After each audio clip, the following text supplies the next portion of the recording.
Welcome to the Story Lab. Today we have a simple question with a certainly complex answer: the Lord of the Rings movies. Can we make them even better?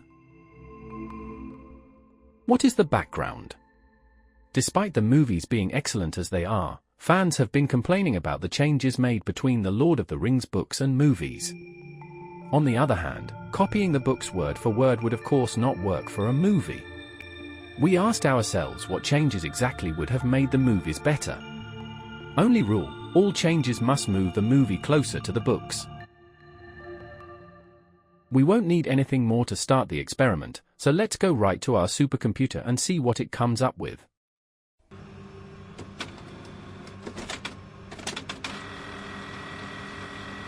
The analysis is complete. Let's have a look at the results.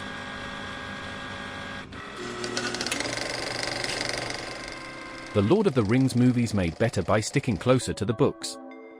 Here are our ideas: Fellowship of the Ring. Making Merry more grown up.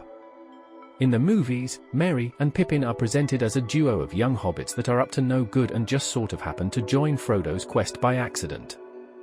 In the book, only Pippin is so young, while Merry is more mature and leads a little conspiracy of Frodo's friends to figure out what the Hobbit is planning. To bring out this aspect in the movie, we introduce a fifth Hobbit character, Fredegar, who replaces Merry as the second young Hobbit alongside Pippin.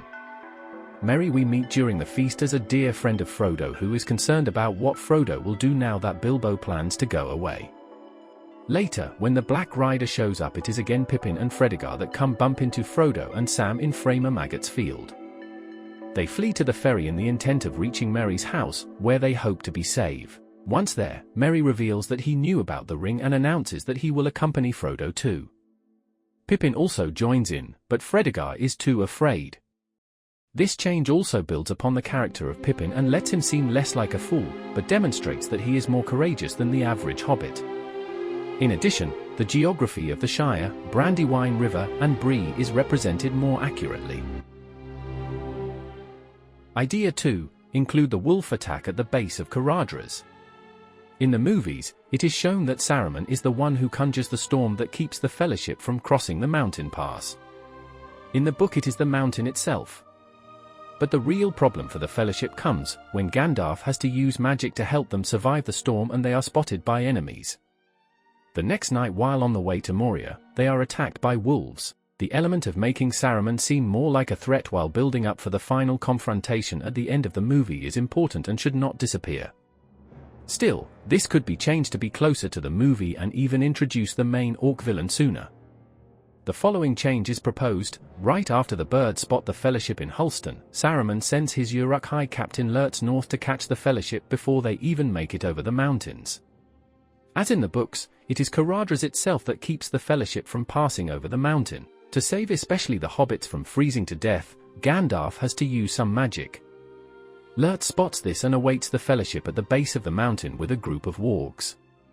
Aragorn, Boromir, and Gandalf all show their strength in defeating the wargs. Then they have to escape into the mines of Moria.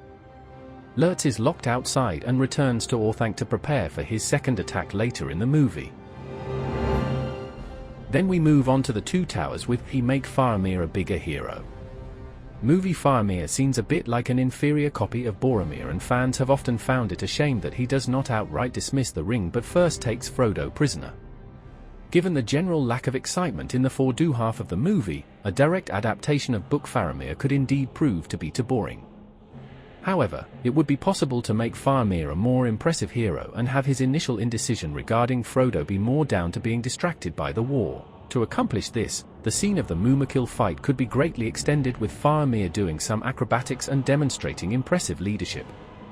Then he discovers Frodo and Sam while moving back to Osgiliath to cut off the army there.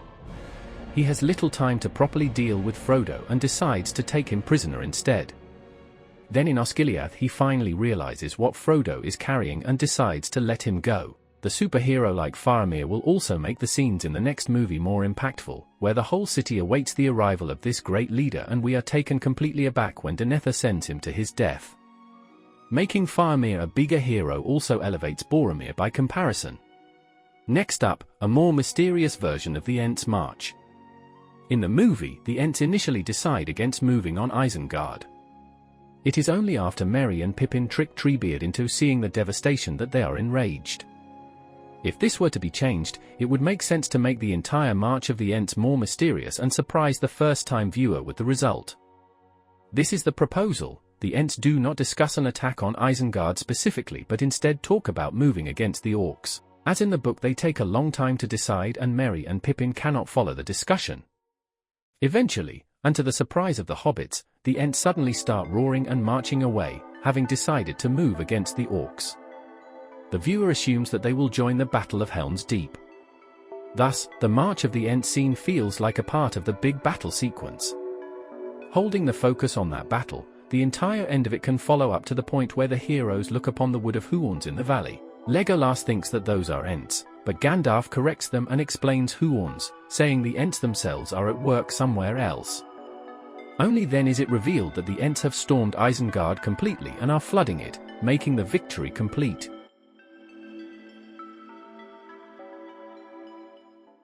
Number 3, Éomer at Helm's Deep. Not elves. The movie made the decision of replacing the character of Erkenbrand with Éomer at the end of the Battle of Helm's Deep. Also, elves from Lothlorien were added to the battle. In the book, Éomer is present throughout the battle and Gandalf shows up with the reunited army of Rohan to save the day. To incorporate this into the movie, Éomer should be taken prisoner by Grima while Theoden is still under Saruman's control. Then, after Theoden is saved, emphasis could be put on him being freed instead of the funeral of Theodred. Following this, Éomer could send the army of riders to fight the orcs, better motivating Theoden's decision to take the rest of the folk to safety. Éomer would go with the heroes but be forced back to Helm's Deep as well after the warg attack. He would be present at all the action scenes in the battle and the heroics of the elves could be done by him instead. Instead of Haldir's death in the battle, Éomer could be separated from the other heroes. Then he heroically joins Aragorn and the king when they ride out of the gate, thus giving more impact to this scene before Gandalf shows up with the rest of the army behind him. The army itself could be introduced in the scene where Aragorn sees the army approach. He could observe a whole army of riders be dispersed. For the return of the king, we also have two ideas. 1. Include Elladan and Elrohir. This is a simple inclusion of two characters that are absent from the movie. Instead of having Elrond come and bring Anduril to Aragorn, and then riding away again to be there for the Arwen scenes, Elladan and Elrohir could take over that job, bringing Anduril and joining Aragorn on his trip along the paths of the dead. They would also join in the Battle of the Pelennor Fields. Being two messengers instead of one, they could also bring two gifts at the same time, one being Anduril and the other being Arwen's banner for Aragorn, which he displays when arriving with the Corsairs ships at Pelagia. And 2. Make the ring feel worse. The movie could increase the power and danger from the One Ring by showing us some of the horrible visions Frodo sees in the late phase of the journey, the spinning red eye and the ever-increasing weight of it. Additionally, the scene where Sam puts on the ring after he thinks Frodo to have died, and showing the vision that the ring shows to him could be added. Lastly, the powerful curse that Frodo / the ring speak to Gollum just before the final fight at Samath Nor could be included to show even more of the unnatural power of the ring. Well, that was certainly interesting. Let's quickly list our ideas once more, making Merry more grown-up. Include the wolf attack at the base of Caradhras. Make Faramir a bigger hero. A more mysterious version of the Ents March. Éomer at Helm's Deep. Not elves. Include Elladan and Elrohir. Make the ring feel worse. What do you think? Would some of these have made the movies better? Please note that everything presented here is simply the results of an experiment. No part of this presentation is intended as a correction of an existing story or claims to be the real story. The selection or omission of any parts of the source material is not to be understood as commentary, positive or negative, on the original productions.